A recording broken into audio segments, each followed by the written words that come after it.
Our next speaker first called Ron Paul a few years ago to talk to him about the Fed.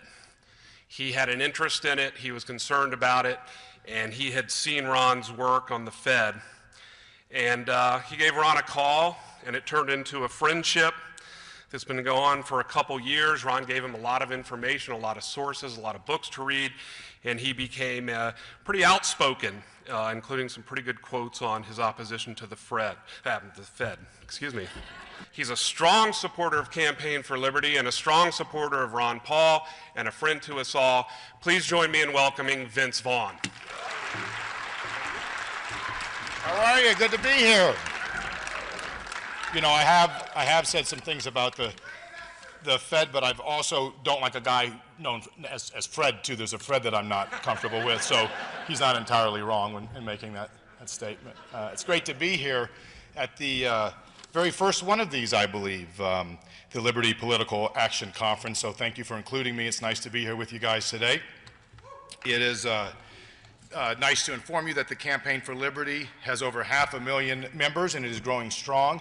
And yeah.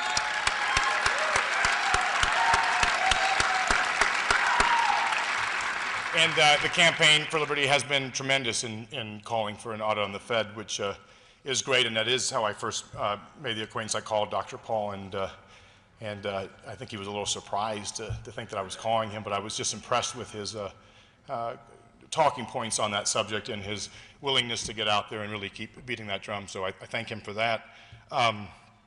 Dr. Paul was born in Pennsylvania. He married his high school sweetheart, Carol.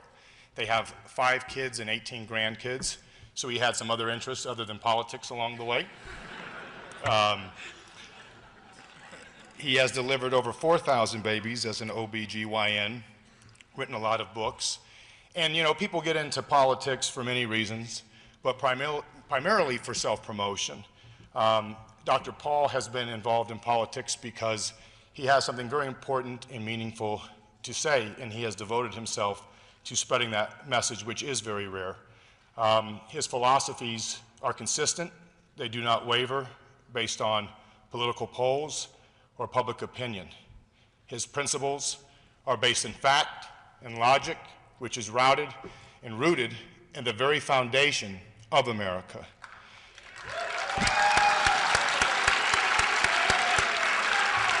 We are all very lucky to have a voice like his out there, and we need to have more out there that are like his. It is my great honor tonight to present to you Dr. Ron Paul.